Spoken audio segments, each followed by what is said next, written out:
Vou dar aqui. Aê!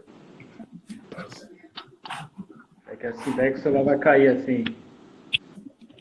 Aí ficou legal. Pronto. Tudo certo, Fernando? Boa Tudo bem? noite. Boa noite. Tranquilo? Tranquilo, tá me escutando direito aí? Estou te ouvindo bem. Você me ouve bem? Bom. Tudo bem, tudo certo, graças a Deus. Você está se protegendo aí, cara? Ou você está indo para o futebol? Não tô só, tô nem tô em São Paulo, na casa da minha namorada. Então nem essa tentação de ir pra praia eu tenho aqui. É, legal, show de bola. Vou esperar a Como é que galera tá entrar aí. aí? Tudo bem, Sim, tá pessoal. tudo. Estamos por aqui, né, cara? Estou completando hoje 14 dias em casa. Eu acho que fez 8 dias que eu tô em casa.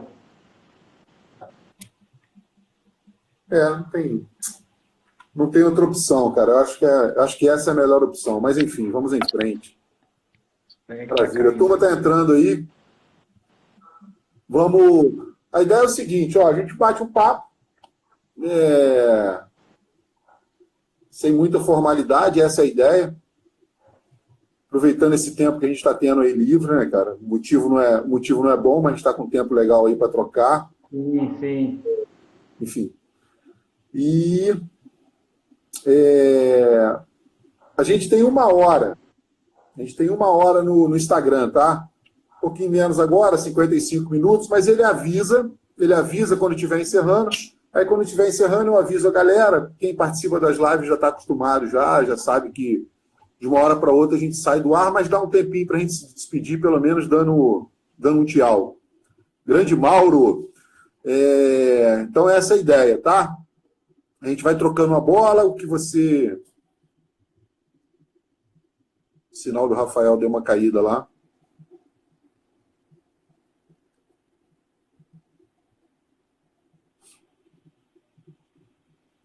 É que seu sinal caiu um pouco. Fala. Ué, que você deu uma travada aqui pra mim. Eu não sei como é que fica com o pessoal, se ele me escuta, se não escuta. Eu não sei se foi o meu sinal que caiu ou o seu, mas isso às vezes acontece também e faz parte, tá? Eu tô no meu Wi-Fi aqui, mas se eu tenho uma outra opção aqui que é da própria operadora aqui. Vamos ver. Acho que não vai ser problema nenhum, não. Vamos lá, meu amigo. Então, a ideia, eu acho que a gente tem bastante o grupo que está participando, os amigos aí, acho que tem bastante conhecido seu aí.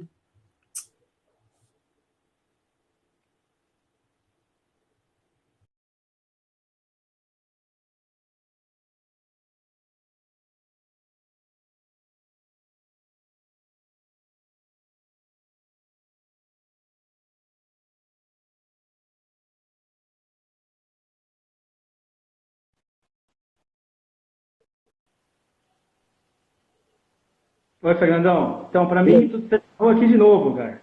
Eu alterei a minha rede, eu não sei se é a minha ou a sua, mas eu alterei a rede aqui. Vamos ver. Vamos ver. Acho que vai dar certo. Então, vamos lá. Vou dar um feedback aí pra ver se tá bom, se não tá. Tá bom.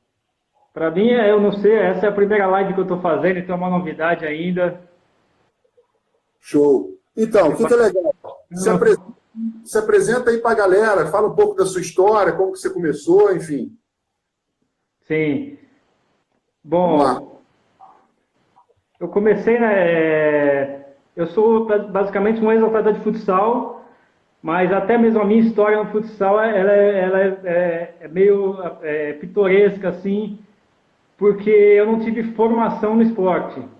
Tá? Eu fui fazer faculdade de Educação Física e Esporte em Santos, e naquele processo de seleção do time da faculdade eu acabei jogando futsal pela faculdade. E a partir daí eu recebi o convite para as equipes lá de Santos, né? Tínhamos o futsal apresentado como esporte semiprofissional e eu comecei a jogar nessas equipes lá de Santos, paralelamente a fazer faculdade e também eu fazia um estágio, né, na Liga de Futebol Amador já como treinador de goleiros, tá? Detalhe importante que eu acho legal, que eu passei a jogar o futsal, né, lá em Santos, e lá eles têm uma base do futsal muito forte, principalmente nas categorias menores. Então, existia muito futsal na cidade. E aí eu sempre me questionei, né, como é que eu, que basicamente não tenho esse processo de formação como atleta, eu acabei jogando nessas equipes, quando muitos garotos que passavam por esse processo, simplesmente eles iam fazer testes, avaliações na equipe que eu estava, mas não jogavam. E eu, sem formação nenhuma, jogava. Então, primeira reflexão que eu tive pô, pode ter algo errado no processo deles, né? E Legal. como eu já falei novamente isso, eu comecei a jogar, a trabalhar, né, fazer estágio na época na Liga de Futebol Amador de Santos. Como o próprio nome diz, era futebol amador, então não tinha estrutura nenhuma, né, a gente tinha apenas um senhor lá que era o treinador, e a parte de goleiros ficou toda comigo. Então, assim, não tinha alguém para me guiar na formação das atividades. E como eu já falei, eu não passei por um processo de formação, então não tinha aquele padrão de o treinamento de goleiro é assim. E isso foi legal que me propiciou criar uma metodologia a partir dos estudos da faculdade que eu tinha. Então, eu acabei criando um processo de formação em cima do que é o jogo e não em cima do que sempre foi o treino de goleiro. Então, esse foi o meu start aí. Perfeito. A partir daí, Perfeito. na faculdade mesmo, eu conheci, né? Oi. E a partir daí que gera essa sinergia, né? Essa afinidade aí que a gente construiu ao longo desse período, né? Eu te encontro lá no Facebook, eu acho que foi no Facebook, no Instagram, não sei. Eu começo a observar uns vídeos, né? Uns treinamentos bem contextualizados, muito aderente à ideia que eu tenho sobre o treino de goleiros, e a gente começou aí essa troca desde então. Aí a partir do ano passado, você passou para o futebol de campo. Na verdade, assim, eu já comecei a trabalhar nessa liga que já era de futebol amador, né? E na faculdade, né, eu estudava com o Cleiton Lima, que na época era o treinador da equipe feminina do Santos Futebol Clube já. E aí, a partir daí, ele me convidou a trabalhar com ele. Então, eu trabalhei 3 anos com o Cleiton Lima com o futebol feminino do Santos. E a partir daí eu fui trabalhando, sempre paralelo, futebol, futsal, trabalhei também com o futebol society, né? Teve uma época que o futebol society aqui no estado de São Paulo ele cresceu muito, eu trabalhei com uma equipe também semiprofissional de futebol society, tá? Inclusive, um dos meus goleiros, né, era o Rogério Lima, que hoje ele é treinador profissional do Bahia, então ele foi um dos meus goleiros. Jogando futsal, eu tive o prazer de jogar com o Azul, né, que hoje ele é o treinador da equipe profissional do Santos Futebol Clube. Então, eu sempre fiz muitas relações legais, né, nesse tempo.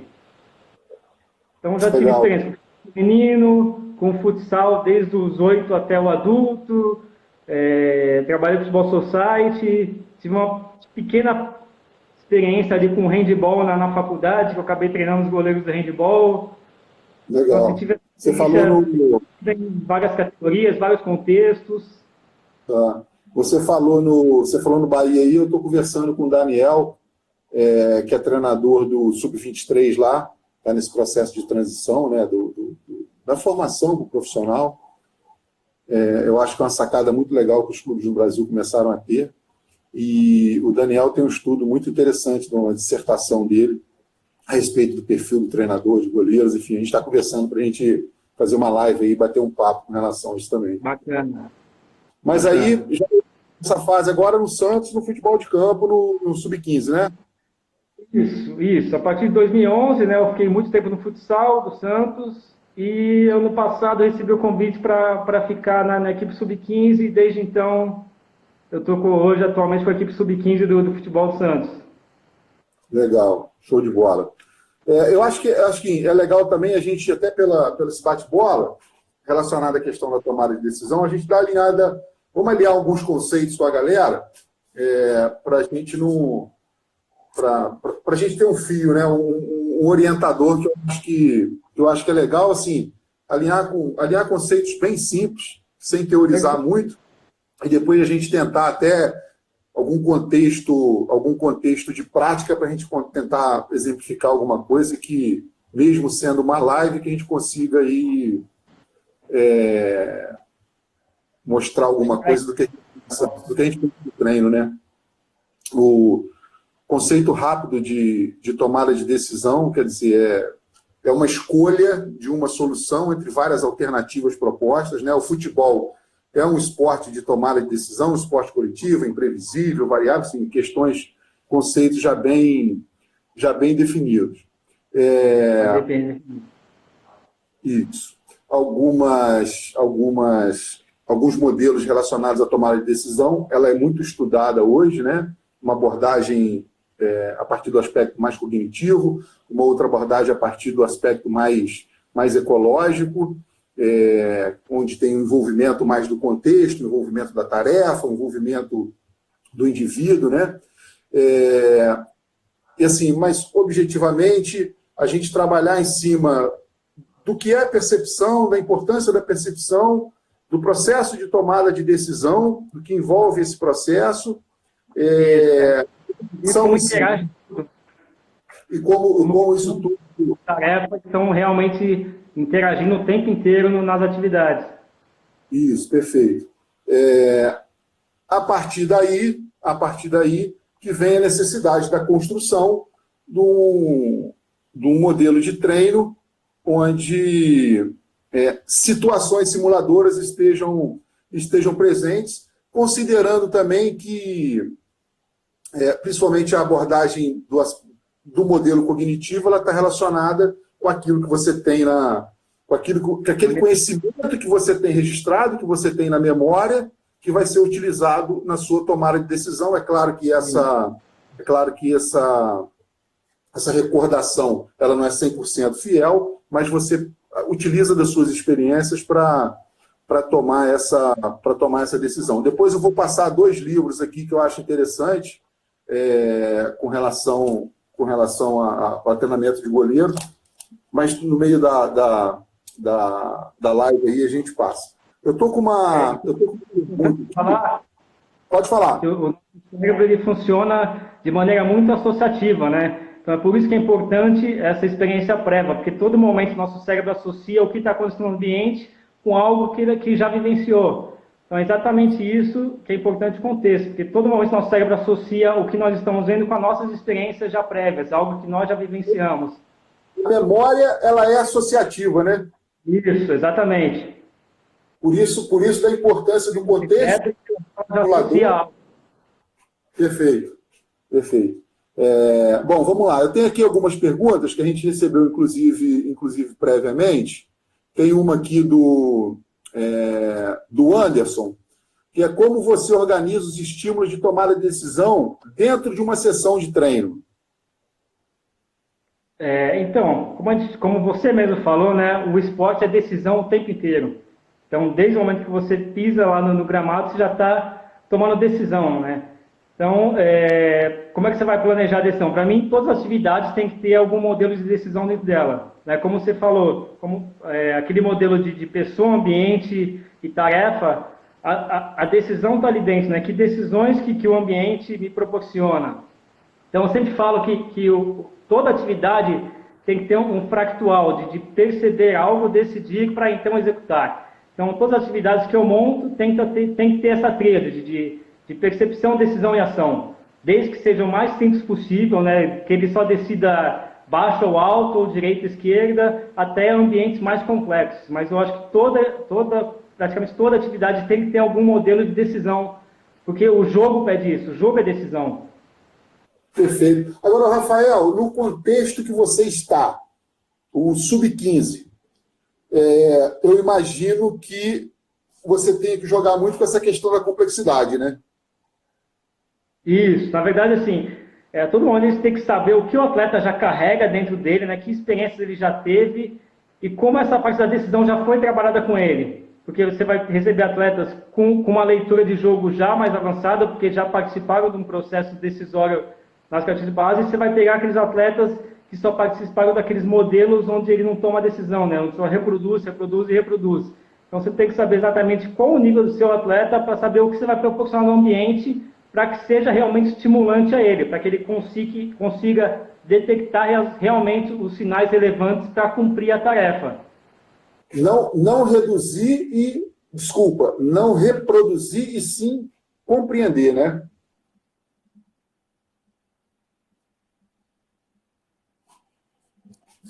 Deu uma caída aqui, não sei se é o meu, se é o do Rafael. Só um minuto, galera.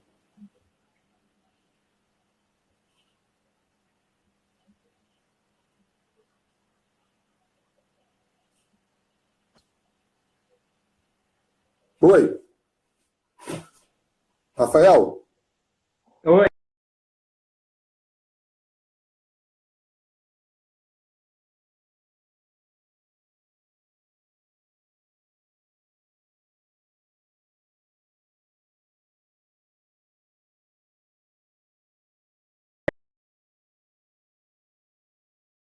Oi?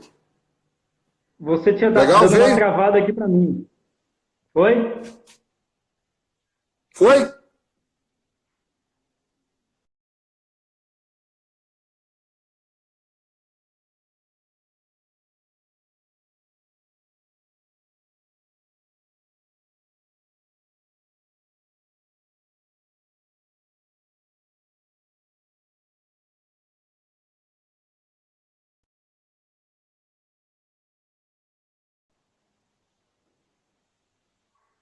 Agora eu escuto. Tá, legal. Eu estava falando o seguinte. Tá legal? Estou escutando. Ok. Eu estava falando o seguinte.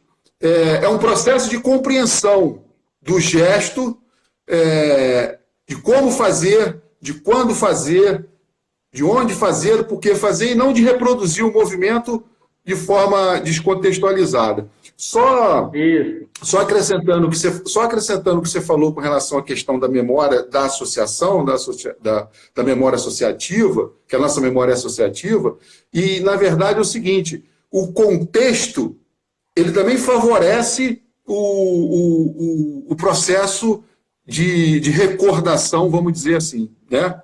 Nessa mesma linha, tem a pergunta aqui com relação ao seguinte, nessa sequência. A questão da intensidade. Quais ferramentas que você utiliza para manter essa intensidade? Eu acho que quais as estratégias que você utiliza para manter a intensidade do treino? Uma estratégia que você pode usar, e eu acredito que é um erro que a maioria dos treinadores faz, é parar o exercício quando o cara erra. Né? Para você manter a intensidade, o errar faz parte do processo. E é mais importante ainda que o atleta ele tenha o feedback dele sobre o erro. Né? Você não precisa toda hora parar o treino para falar, ó, foi gol porque você errou isso, isso, isso.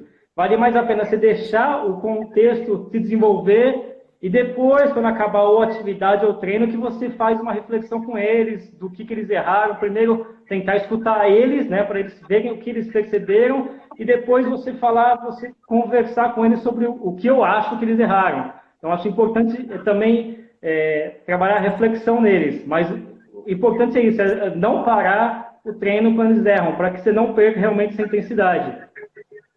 É um feedback intrínseco, né? Quer dizer, o próprio reconhecimento dele, né? Do movimento e depois o seu feedback, né? A gente estava conversando na semana passada, eu e o Mauro, na quarta, na verdade, quer dizer, um feedback que você promove uma autorreflexão, né? Você promove a reflexão dele a respeito do movimento em si, do gesto, né? Aquela decisão que ele... né? Legal, legal. A gente tem uma do Cris aqui, que aí parte dela você até já respondeu, que é com relação à questão do feedback, e ele pergunta também com relação na explicação do exercício, você joga o contexto e deixa com que o atleta tome suas decisões para a resolução do problema, em seguida aplicando seu feedback, quer dizer, você falou e demais orientações, mas eu acho que é isso. Como que você inicia o exercício, como é que é esse processo, né? Uma coisa, primeiro, um grande abraço para o Cris, aí, que é um grande amigo que eu fiz na profissão, tá? Um cara sensacional, super gente boa. Primeiro que ele falou isso, né? Como é que é a primeira parte, de novo, desculpa, da pergunta dele, que eu acho interessante? Na explicação do exercício, você joga o contexto e deixa que ele tome a decisão da resolução do problema? Isso. Essa parte eu acho que é extremamente importante, porque a percepção pede isso, pede que ele perceba os sinais relevantes da tarefa, né? E não que você já dê o contexto e já fale, presta atenção nisso, nisso, nisso. Eu acho que essa é a função também do treino, dele passar a perceber o que realmente ele tem que prestar atenção, e não você já de antemão falar. Isso é interessante até porque a criatividade emerge daí, né? Emerge de você não saber o que está acontecendo. Então, você cria uma resposta para aquele problema. Então, esse é o primeiro ponto. Aí, depois que for, a gente pode refletir. Será que essa foi a melhor maneira de resolver o problema? Será que se você tomasse uma outra decisão, se tivesse um pouquinho mais na frente, não seria melhor? Então, você vai criando um processo de reflexão e, de repente, você até repetir aquele contexto com ele para ver como é que ele já desenvolve posteriormente. Ou seja, é uma perspectiva, né, uma abordagem ecológica, né? A decisão vai emergir a partir de tudo aquilo que está acontecendo ali. Depois eu vou voltar um pouquinho nessa questão do Cris, porque eu tenho duas perguntas aqui. Eu vou pedir o Fábio para responder a pergunta dele, que eu perdi aqui, mas tem uma outra pergunta aqui do Felipe, que ele trabalha também com sub-15. E queria saber como é que você está lidando agora nesse momento de paralisação, né? O que vocês estão fazendo?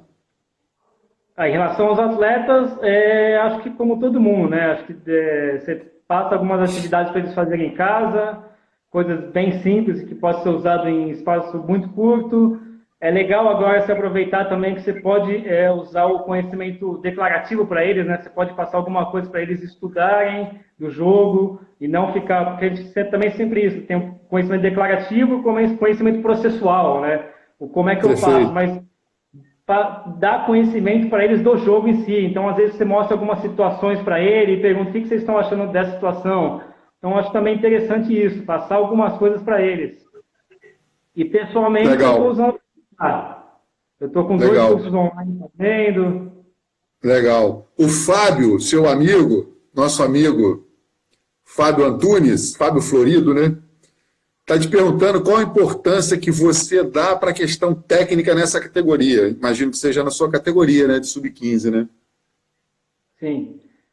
Não só na minha categoria, né? Eu vejo o jogo em si, a posição do goleiro, como principalmente ela é estratégico-tática. Ou seja, ela tem que resolver os problemas do jogo.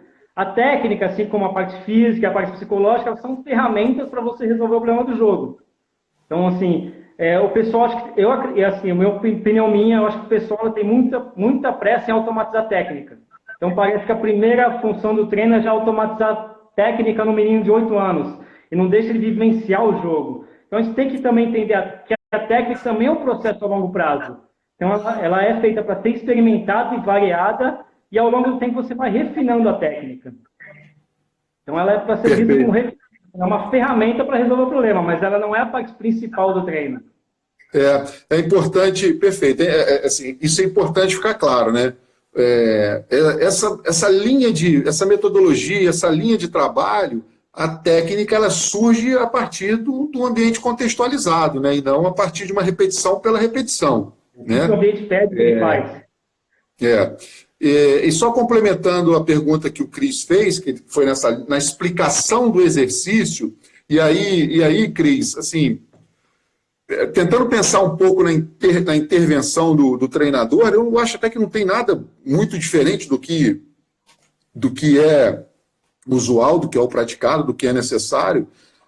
No primeiro momento, a gente explica o contexto, ou seja, vamos treinar 1 contra 1, cruzamentos, enfim, a gente explica o contexto, qual o objetivo desse trabalho, quais os comportamentos desejados.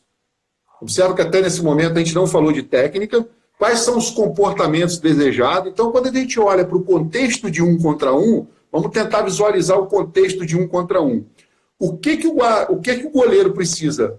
Colher de informações no ambiente, que é o que a gente chama de percepção, que é a percepção dele. O que ele precisa colher de informações do ambiente? Então é isso. Quais são os comportamentos desejados? A gente alinha esses princípios, tá?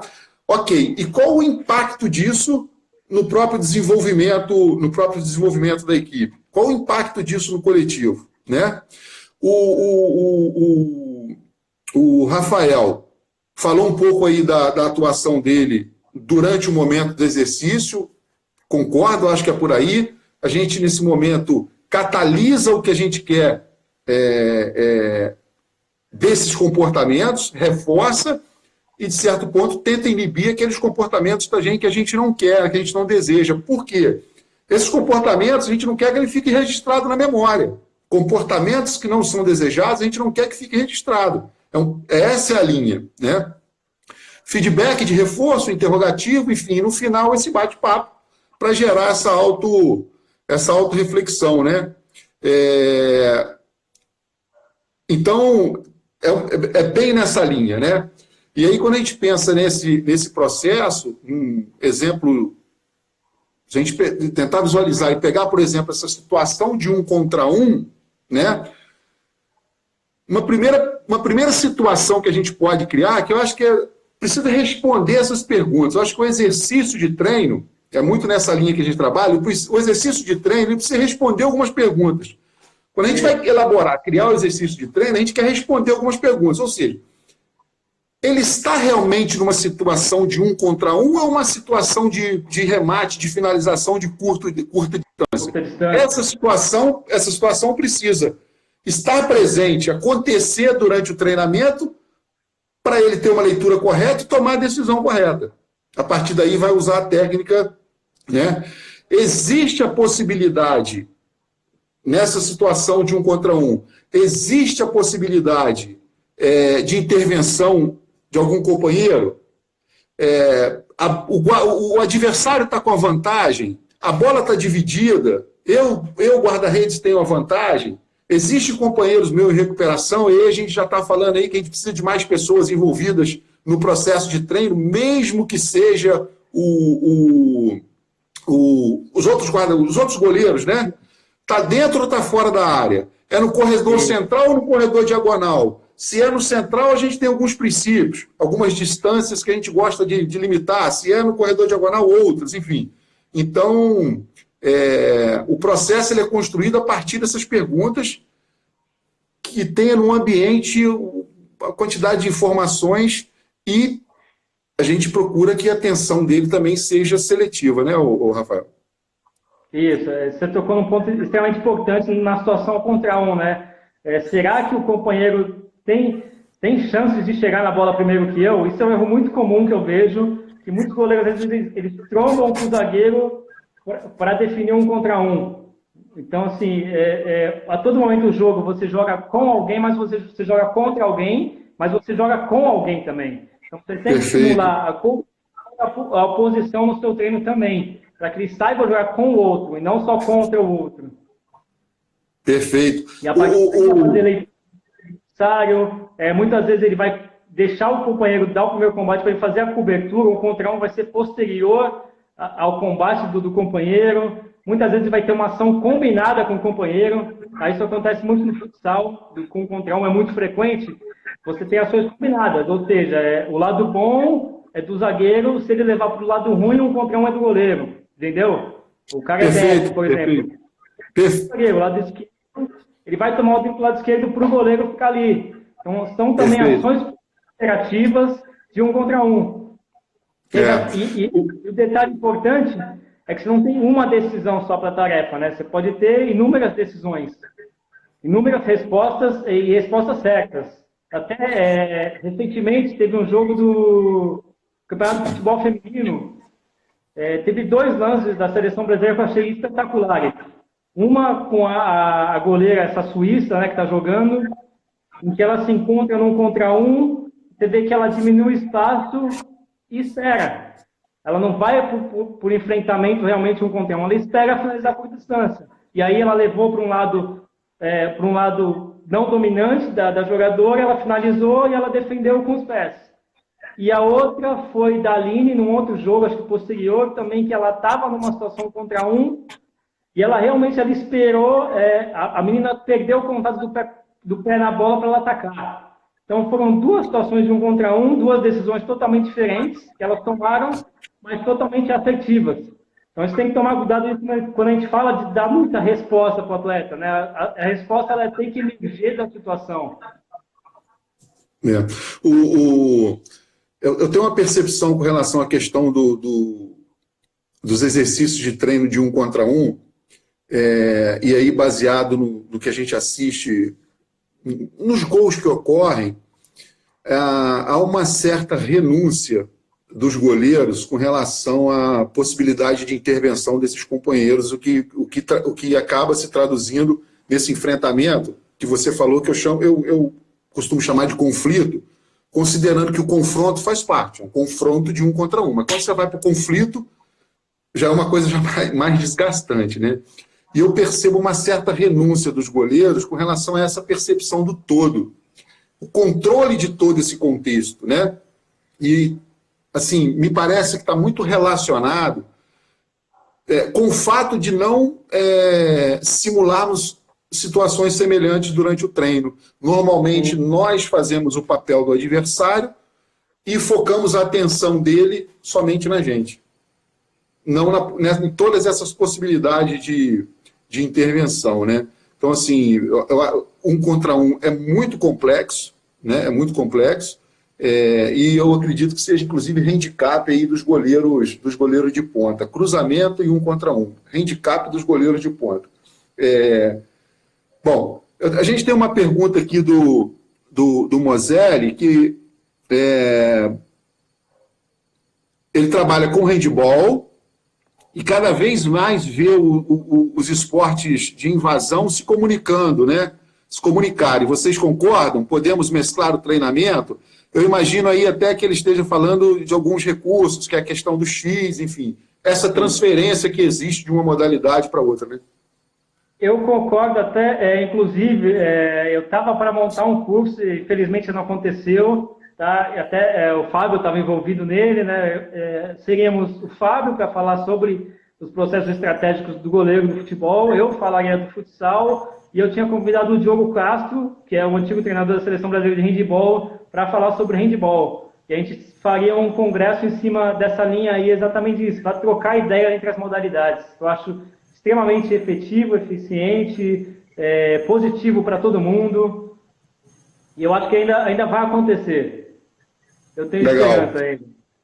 Legal. A galera que está pedindo aqui para deixar a live salva, manda uma mensagem depois pelo próprio Instagram que eu passo por e-mail pro e-mail de vocês, tá? Eu vou baixar a live, porque no Instagram ela fica pouco tempo. O Pedrinho está falando aqui que você foi o melhor treinador que ele já trabalhou. Não sei se ainda trabalha com você. O R. Fuzete. Rafael, grande treinador, principalmente modelos tradicionais, um exemplo. Felipe aqui está perguntando, é semelhante ao treinamento de cruzamento sem oposição? Eu acho que é isso. Felipe, perfeito. Eu acho que é isso.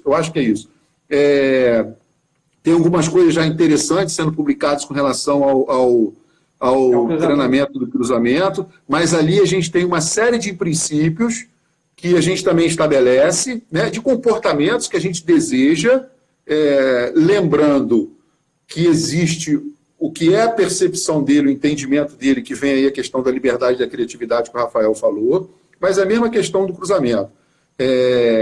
Alguns princípios, o que ele vai defender de espaço, por exemplo, vai atacar uma bola no primeiro poste, eu trabalho num contexto que está alinhado com o treinador, que a bola no primeiro poste está muito bem protegida, ele ali não ataca. Portanto, isso não faz parte do exercício de treino. Claro, em alguns momentos pode acontecer, tudo muito aleatório, mas nos exercícios que a gente cria, que a gente pretende, dificilmente a gente tenta criar essa situação ali, porque isso é uma coisa que a gente não espera. Não impede ele tomar uma decisão no jogo, está confiante, entendeu que ele vai chegar mais rápido na bola, ele vai tomar essa decisão. E é importante, se ele toma essa decisão, a decisão não gera um resultado eficaz, cara, zero problema, isso faz parte. É o que o Rafael falou, o erro faz parte desse processo de aprendizado. Não existe aprendizagem sem erro, né? Mas o que O que o ambiente precisa conter de informação para ele tomar boas decisões, para ele fazer boas escolhas durante os cruzamentos. Os exercícios são criados dessa forma.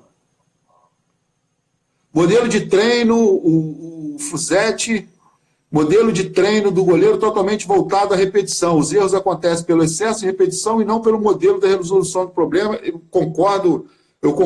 Ô, Rafael, eu acho que a gente pode afirmar, eu perguntei isso ao Mauro, eu acho que a gente pode afirmar, primeiro é importante, galera, a gente não renuncia uma boa técnica. Quanto melhor for esse repertório de técnica dele, maior vai ser a possibilidade de decisão, né, Rafael? Agora, você percebe que os erros eles estão mais voltados, mais relacionados com a tomada de decisão ou com a técnica em si?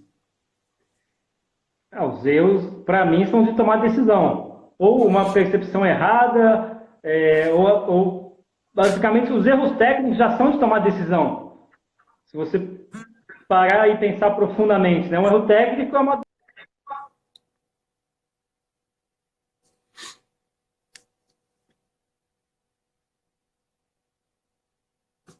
Caiu aqui para mim, não sei se caiu para vocês.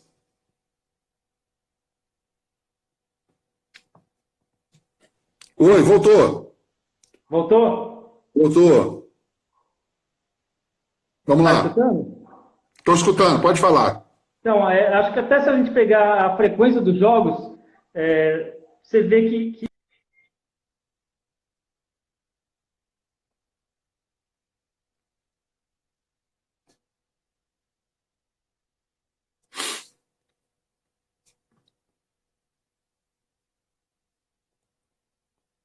não estava aliado a realmente a tomada de decisão. Bom, a sua resposta caiu para mim, não sei se caiu para todo mundo. Mas a gente tem aqui, com relação ao futebol feminino, tem uma dúvida, a V. Pátera, tem uma dúvida da parte psicológica, como conseguimos auxiliar nessa situação. Eu vou tentar aí, eu vou convidar uma psicóloga para a gente fazer uma live aí, a gente debater esse tema. Pedrinho, obrigado, valeu, meu amigo. Vamos interagir aí. O Fábio concorda, situações de 1 contra 1, mas acredita que confunde demais esse processo de treino de forma que a decisão já está tomada pelo exercício e não pelo desafio do ambiente. Perfeito, Fábio. Eu acho que é nessa linha, Fábio, é isso mesmo. Porém, Fábio, eu imagino o seguinte, é importante que a gente garanta, no exercício de treino, que os comportamentos que a gente pretende fomentar, que a gente pretende incentivar, estejam presentes, tá? Mas eu concordo, o que eu estou falando é o seguinte, Rafael, o Fábio está falando que a gente tomar cuidado, a gente não induzir demais essa tomada de decisão. Eu falando que concordo com ele, mas que é importante que os comportamentos que a gente quer incidir, que a gente quer fomentar, a gente garanta no exercício de treino. Sim, galera, sim. Às vezes isso não acontece, a gente precisa, durante o treino mesmo, fazer uma revisão, né? Comportamento desejado. Pode falar um pouco sobre planejamento semanal? Utiliza um fundamento principal por treino? Então, vamos lá.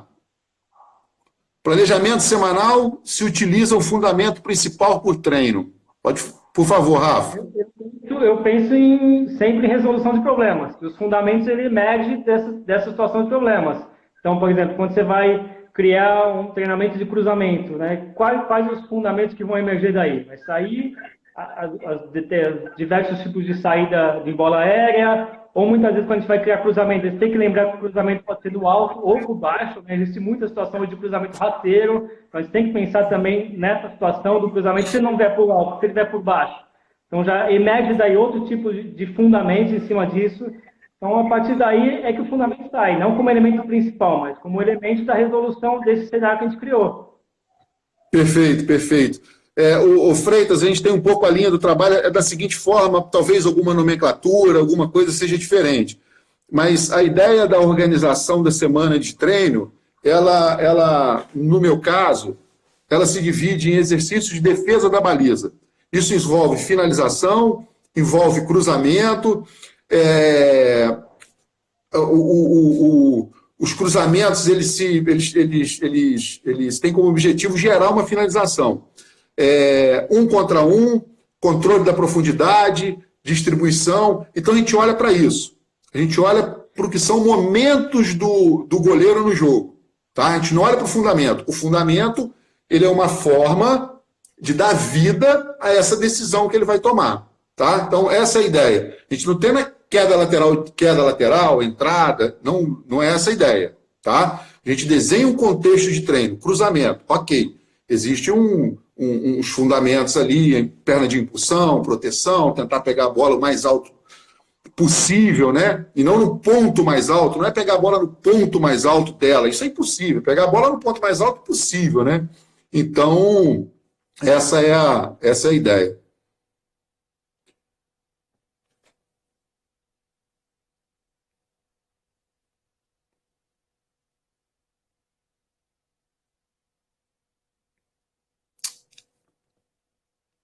Alô?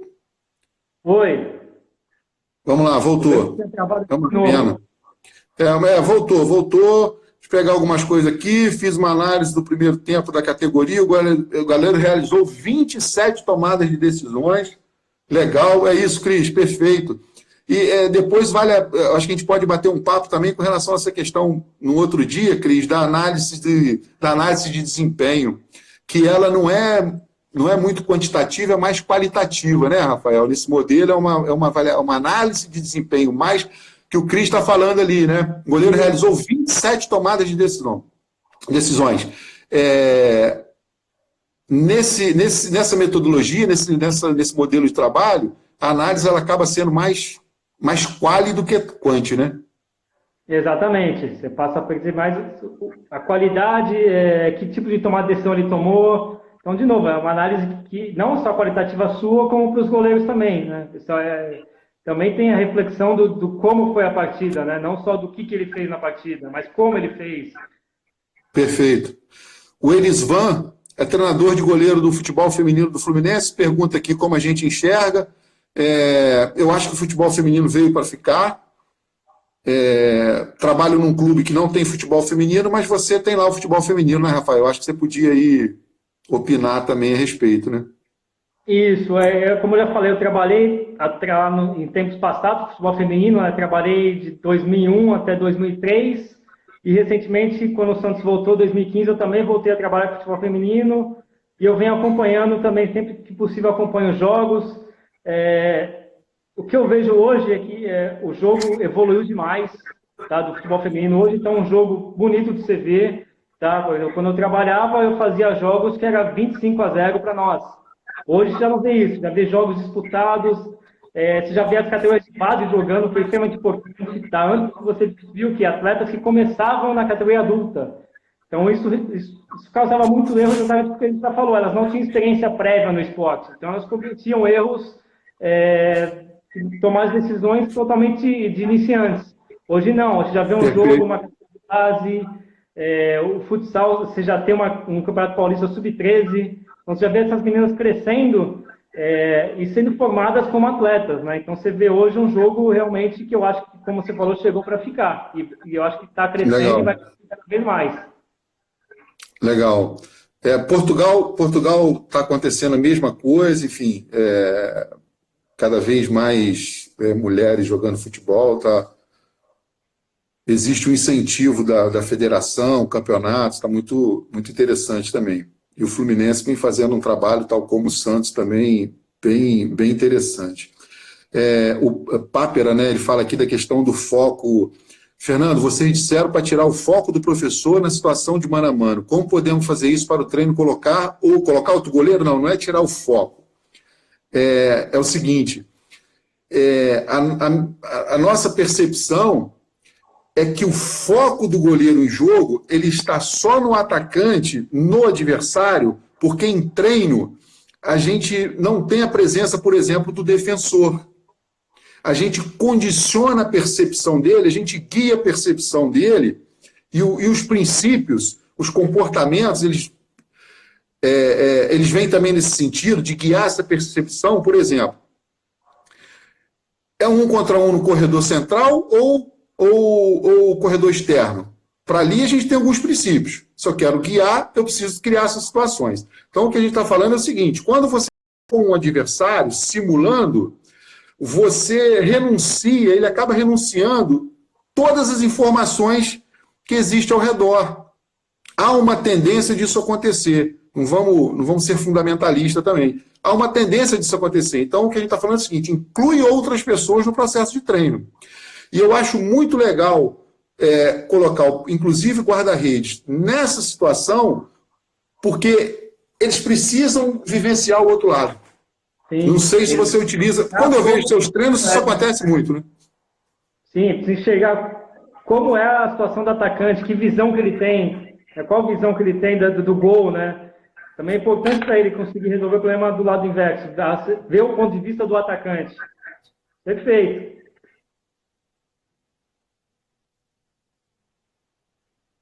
Obrigado, Rafa, pela resposta. Eu vou passar 2 livros aqui rapidamente, bem rápido. Esse livro aqui vocês encontram na Amazon, porque ele tem um e-book, tá? Editado aqui em português. Ele, inclusive, acabou de concluir uma dissertação do mestrado dele, vai me encaminhar e provavelmente depois eu vou fazer alguma live com ele, que eu acho legal também. E é nessa linha também da percepção do treinador de goleiro com relação à formação. Então, esse aqui vocês encontram no e-book. Esse outro livro aqui, aí no Brasil, eu acho que tem muito do que a gente está falando aqui. Tá? Aqui vai poder mergulhar como que a emoção interfere no processo de aprendizagem, porque, na verdade, o treino nada mais é do que um processo de aprendizagem, essa é a verdade. Tudo que a gente está falando aqui é um processo de aprendizagem. A importância do humor, a importância do contexto, do ambiente contextualizado, a importância da troca, tá? Um livro muito legal, Neurodidática. Não é um livro caro. Abaixa um pouco. Acho que pelo menos para mim não dá para ver o nome. Aí. Neurodidática. Isso aí eu não conhecia, não. O outro eu tenho, inclusive foi você que me mandou. Esse aí eu vou dar uma procurada aqui. Maravilha. Depois eu posto esses 2 livros lá no Face. Deixa eu ver se tem mais alguma coisa aqui interessante para a gente trocar. Futebol feminino. Oblak, o Gilberto falando que o Oblak não é muito técnico, mas super eficaz. Eu acho que o Oblak hoje é um dos grandes goleiros do futebol brasileiro, né? Mundial. Não é? Desculpa, mundial. E assim, eu acho que o Oblak está no time... O Oblak é um guarda-redes de baliza, cara. De fazer defesa. Então ele está no time certo, né? Sim, e é legal falar isso porque você vê que, por exemplo, os goleiros top do mundo hoje, Oblak, Ter Stegen, o próprio Neuer, você vê que cada um tem até um modelo técnico diferenciado. Então você não pode falar, você vê assim, as características deles são diferentes, só que eles respondem os problemas do jogo segundo até o modelo de time. Isso que é extremamente importante você ver. Legal. Construir... Opa, peraí que eu perdi aqui.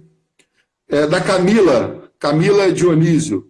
Construir esse processo de tomada de decisão dentro das sessões. Porém, os momentos devem ser estimulados, sejam com situações mais próximas do real, muita criatividade.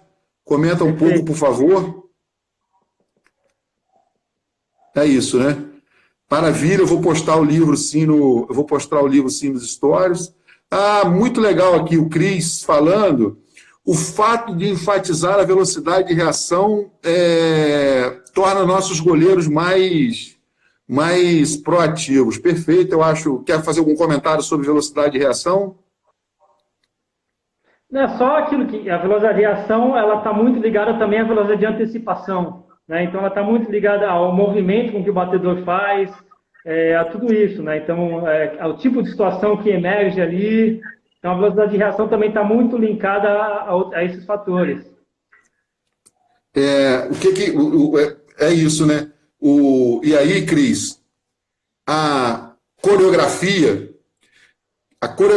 que a gente exige velocidade dos movimentos, ela tá muito pautada, ela está muito direcionada. E a velocidade de reação, ela começa na percepção. Portanto, não dá para a gente trabalhar a velocidade de reação num vácuo, sem o ambiente estar contextualizado. Olha o que o Rafael falou. Se você consegue fazer uma boa leitura do corpo do jogador adversário, isso pode favorecer a sua antecipação. E aí a gente entra num ponto, Cris, que eu acho importantíssimo de tudo isso também que a gente está falando aqui, é que o treinador de guarda-redes, ele não pode ser um mero lançador de bolas. Ele não pode ser um mero lançador de bolas. Porque ele precisa favorecer aos seus goleiros essa leitura desses movimentos, né? Então, assim, eu acho que a mensagem na questão da velocidade de reação para torná-los mais proativos, acho que está muito relacionado com isso. Velocidade de reação não se trabalha no vácuo, se trabalha em ambientes contextualizados, e nem sempre ela está relacionada com força e potência, por exemplo. Por favor, Rafael. É exatamente isso, porque o contexto já vai excluir possibilidades, né? Então, a partir daí, o contexto já direciona a tua velocidade de reação, já excluindo determinadas possibilidades que não podem ocorrer naquele contexto.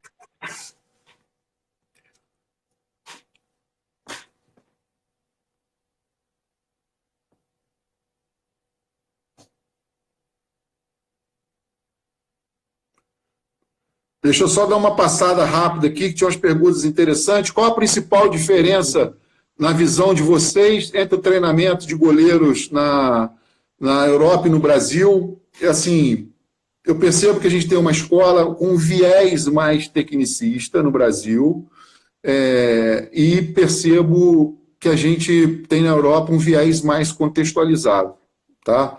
Acho que é um pouco por aí. Gostaria de saber se trabalham o treino junto com a idade. Gostaria de saber como vocês trabalham o treino junto com a ideia de jogo do treinador? 100%. 100%. Exatamente isso. E você tem que montar treino com o treinador. Que, inclusive, você pode, a partir da vontade de treino, criar situações junto com o treinador que contextualize. Eu faço muito isso, né? Quando a gente está montando o treino, eu posso incluir possibilidades para o treinador para aumentar a efetividade do goleiro nos lances, por exemplo. Ou criar cenários pegando jogadores ali que ele não vai usar em determinadas atividades.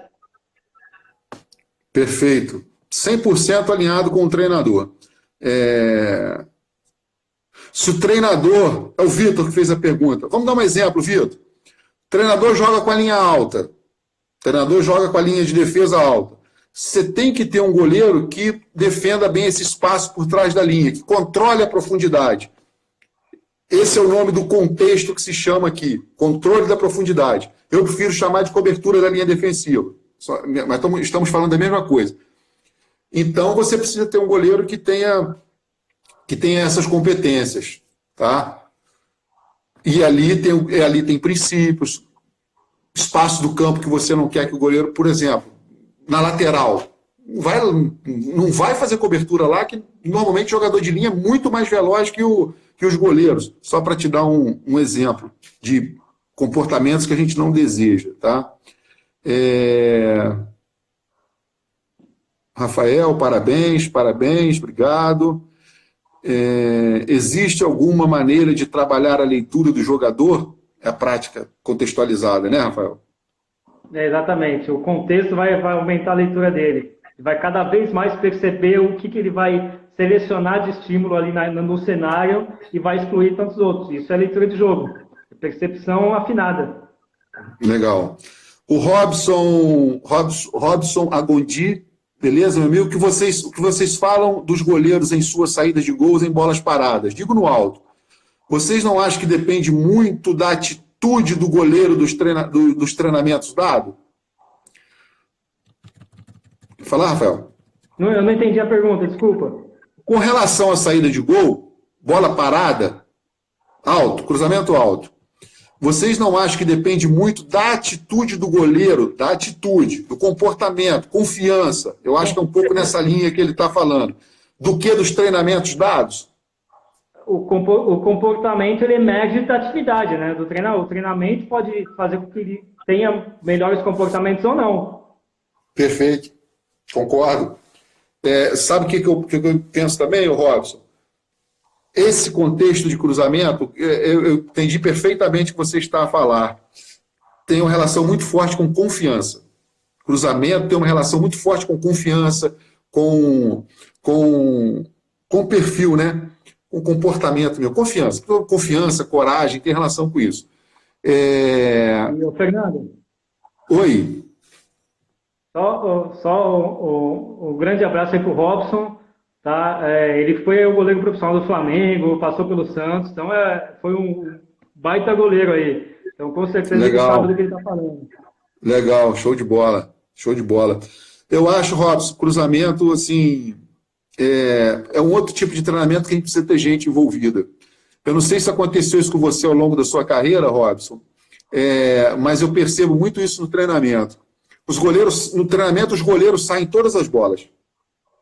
Todas as bolas, ou seja, eles saem bolas em espaço que não é responsabilidade deles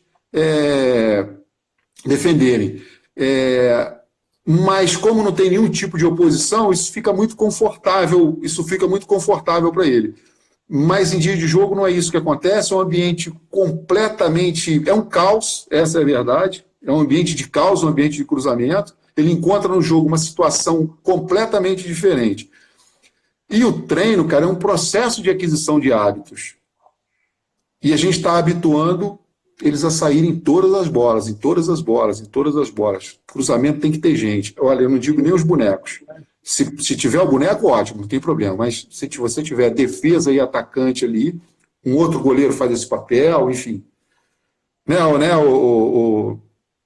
Exatamente. Outra coisa, fator importante que você falou, no treino eles saem todos, né? Você tem que contextualizar bem o treino, porque tem situações em que no jogo ele não vai sair, ele vai voltar para reagir. E isso tem que estar no treino. Você tem que contextualizar muito bem o treino para saber quando ele vai sair, quando ele não vai sair. Isso também tem que estar no treino. As situações que ele vai, e quando a bola, por exemplo, sai muito da área dele, ele vai retornar para o gol. É uma bola em tese para ele ajustar o posicionamento e não sair. Isso.